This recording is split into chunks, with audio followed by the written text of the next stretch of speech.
Hola, hola, esto es Big Left. Eh, Estoy en una localidad muy pequeña del valle de Copiapó. Vine a recorrer el valle buscando lugares con poesía y no lo encontré. No encontré, salvo este lugar donde estoy alojando. Es una casa que tiene, bueno, fue construida en 1823 y ahí pasaba un ferrocarril. El valle es pura parra, puro cultivo de uva de mesa de exportación, completo. Y esto me trae una analogía, una semejanza con lo que pasa en la región del Biobío, en la región del Ñuble, en la región de la Araucanía, que es, incluso en la región de los ríos, llega hasta Valdivia, este fenómeno de la, el monocultivo del pino insigne. Viví yo allá, estuve 8 años viviendo en esa región y el monocultivo es un desastre. Aquí también es un monocultivo.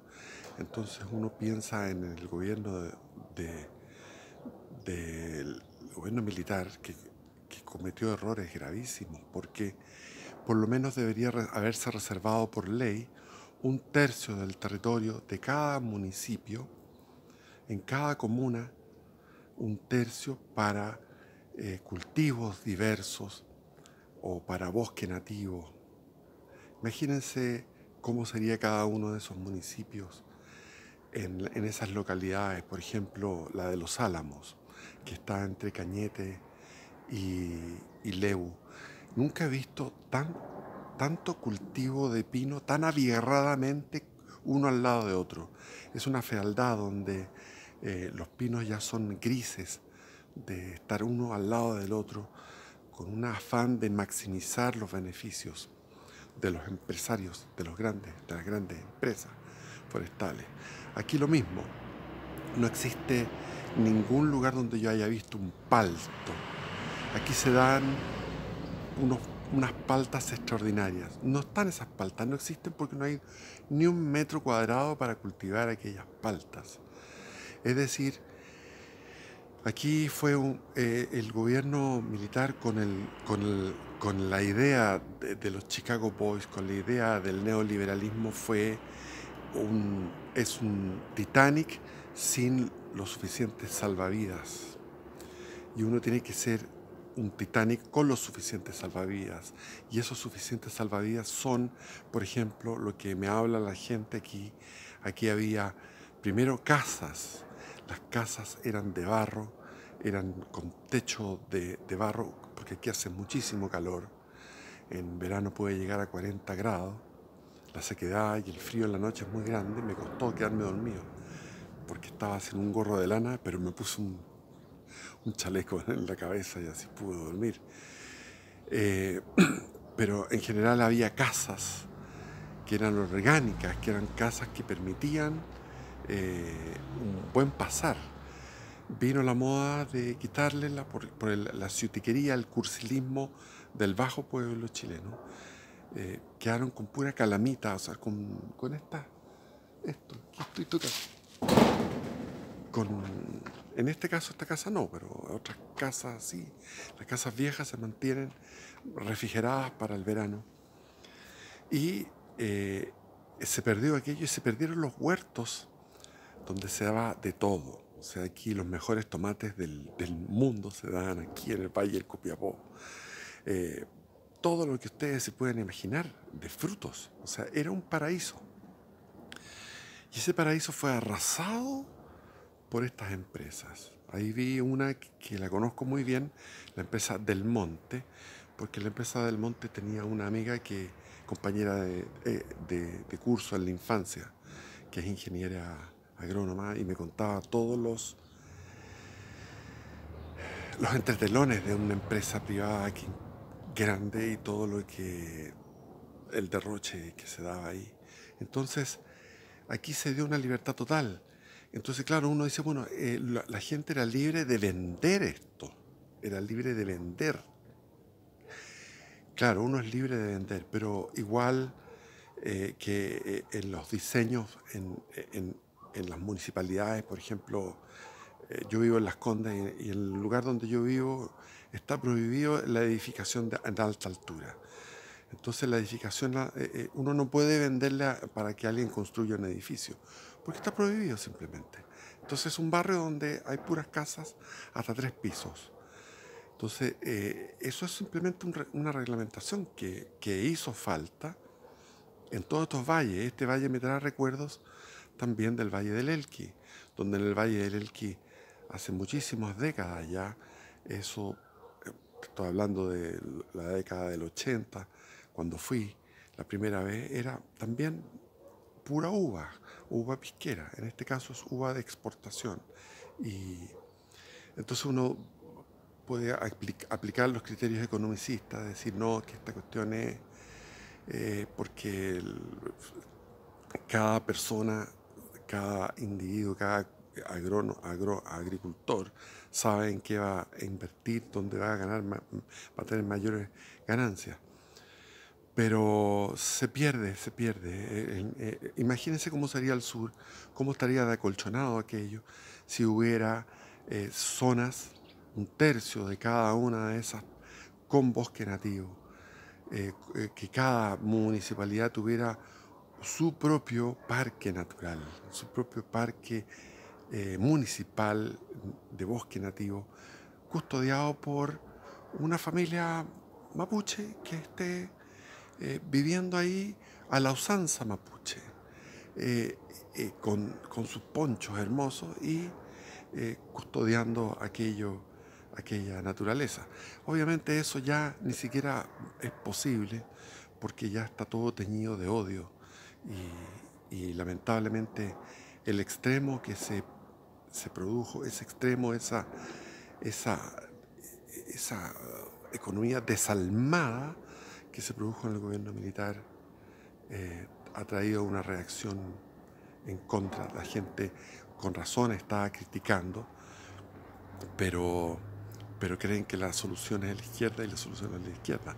Aquí, por ejemplo, en un pueblo que estuve hace poco, ayer, me contaba la persona que se había inaugurado una población de viviendas básicas y las viviendas básicas en un 80% se le dieron a extranjeros en preferencia como prioridad al chileno, y que esa es una política que hizo la Bachelet. Evidentemente, lo malo lo deforme de las políticas que se hicieron en el tiempo de Pinochet se incrementaron con la deformidad, según mi hijo, que hizo un video que está en su canal que dice que Lagos tiene toda la culpa. Es muy bueno el video.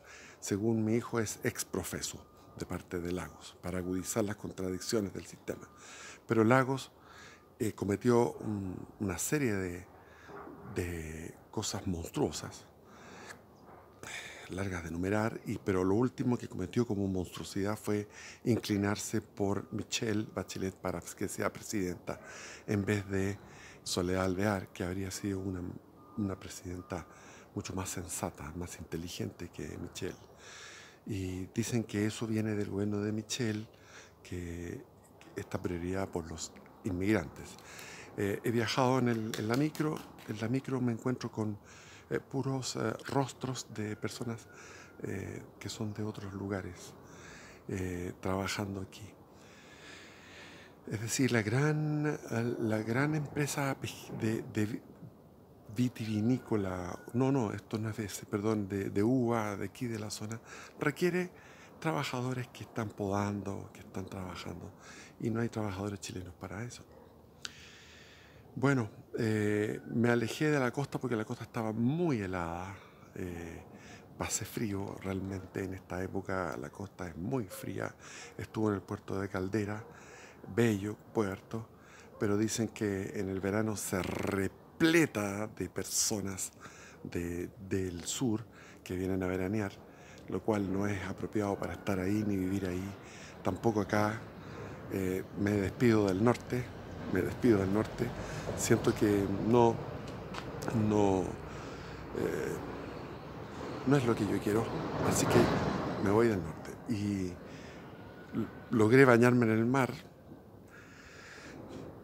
Un día me bañé 2 veces en el mar y después tuve que estar con 4, 5, 6 frazadas encima. Me tuve que acostar porque el cuerpo a mi edad no se recupera tan fácil de la hipotermia como era cuando joven, que de joven en el sur.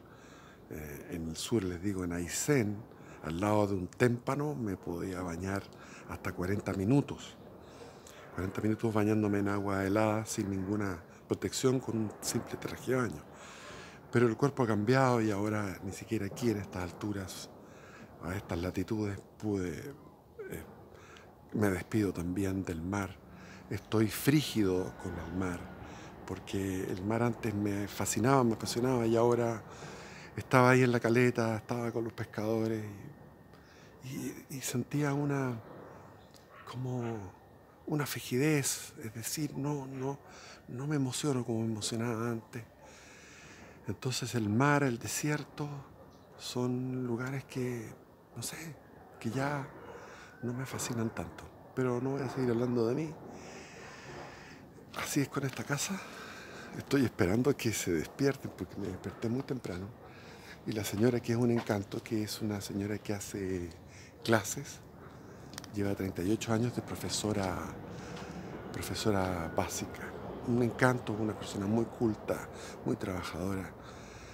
Y tiene su casa fantástica, me encanta su casa. Y estoy esperando a que se despierte porque quiero seguir recorriendo. Voy a volver a Copiapó y finalmente me vuelvo a Santiago. Derrotado. ¡Derrotado! Así es. Y aquí al lado hay una placita, la típica placita con Arturo Prat, hay un busto de Arturo Prat que fue puesto el 21 de mayo de 1889, 10 años después. Es un pueblo antiguo. Hay que entender que Copiapó le hizo collera a Santiago. En un momento, Copiapó, en la revolución de 1859, los grandes señores que habían aquí, que eran los señores de la, de la minería, estaba la minería de la plata de Chañarcillo, un poco más allá está Chañarcillo, Juan Godoy se llama, véanlo en internet. Ahí hubo, bueno, tanta riqueza que vino una batalla en Los Loros. Estoy aquí en la localidad de Los Loros, pero no son los mismos loros, es otros loros, los loros que están más para el sur. Ahí hubo una batalla donde el ejército de Manuel Montt, al mando no me acuerdo, pero era un hombre importante, un militar importante, se enfrentó con el ejército que venía de Copiapó y lo venció. Pero tal era el poderío que tenía Copiapó en aquellos tiempos que fue capaz de sacar pecho y ir a desafiar al mismo Santiago. Así era Copiapó, 1859.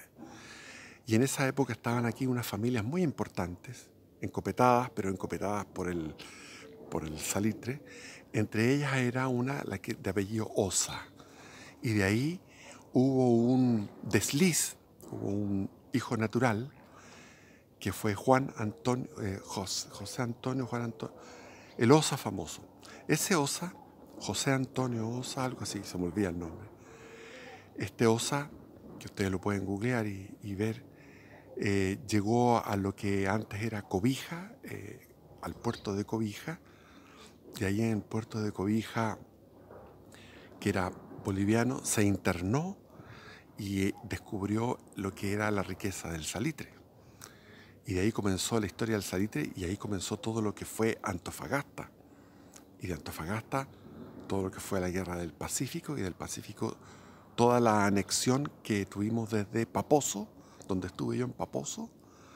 De Paposo era lo último que había de Chile. O sea, estaba aquí Caldera, después estaba Chañaral, después estaba Taltal y después de Taltal Paposo. Y en Paposo estaba el límite que era el paralelo 24. Y del paralelo 24 para allá, toda esa anexión, después de la guerra, hasta Arica. Así que desde aquí, desde Copiapó, se generó todo lo que fue el éxito eh, empresarial del salitre en Antofagasta y también en Iquique, porque en Iquique la mayoría de los, no sé si la mayoría, pero muchísimos o casi la mayoría de los mineros eran chilenos. Y cuando vino la guerra los expulsaron. Y esos chilenos eran de acá, de Atacama, y fundaron el famoso batallón Atacama. Y ahí estaba el famoso Rafael Torreblanca, que fue el héroe máximo de la guerra de tierra. Es el Arturo Prat que tenemos nosotros en tierra, es Rafael Torreblanca. Googleen, Rafael Torreblanca.